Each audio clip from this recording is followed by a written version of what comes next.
Welcome to Phrase by Phrase, where we are studying the Bible one phrase at a time. We are in the book of James, and right now we're looking at chapter 5, the first part of verse 12. And this is what it says: "Above all, my brethren, do not swear either by heaven or by earth or by any other oath. Let your yes be yes and your no, no, so that you may not fall under judgment." You know, another sign of an authentic faith is that you speak the truth. And actually, James says that this sign is the most prominent of all, which is amazing considering all of the other signs of an authentic faith that he's given in his book. But notice how James begins the verse. He says, "But above all, my brethren." So he's saying this is the highest sign. And I think the reason James lists this as such a priority is because honesty is at the core of our relationship with God. Our salvation is founded on truth. Or let me just put it another way. Our enemy, Satan, is called the father of lies. And that's because deception is at the heart of his nature. Well, truth is at the heart of God's nature, and that's why the Bible says it's impossible for God to lie, because there's no darkness in him. God doesn't tell the truth, God is the truth. So if you are born again, you are given a new heart, and that heart reflects the nature of God who lives in you. Thus, honesty will be at the heart of who you are. Now, James begins this admonition by saying, do not swear. And he's talking there about taking oaths. Well, an oath means framing your words in such a way that they're binding, right? Which implies that when an oath is not used, then the words may not be true.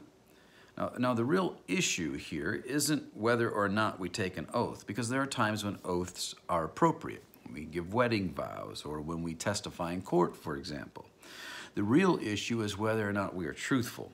We don't tell the truth because we've taken an oath. We tell the truth because we're truthful. So the question is, what's wrong with the oath that James is speaking about? Well, Helmut Thickel, a German scholar, I'm not sure if that's how you pronounce his name, but anyways, he helps us to see the problem that James had. And this is what he says. I want to read just a brief paragraph from him. He said, "Whenever I utter the formula, 'I swear by God,' I am really saying, now I'm going to mark off an area of absolute truth and put walls around it to cut it off from the muddy floods of untruthfulness and irresponsibility that ordinarily overruns my speech. In fact, I am saying even more than this. I am saying that people are expecting me to lie from the start. And just because they are counting on my lying, I have to bring up the big guns of oaths and words of honor." See, what he's saying here is that oaths compartmentalize the truth. They say that God is invited into this part of my life, but he's not invited into others. But life can't be divided up into compartments. An oath, as James is describing, implies that when I don't make an oath, then, I'm free to lie. But the proper purpose of an oath is not to force me to tell the truth. An oath is designed to officially declare a covenant binding. Now, James brings up this issue of oaths because the Jews had abused them.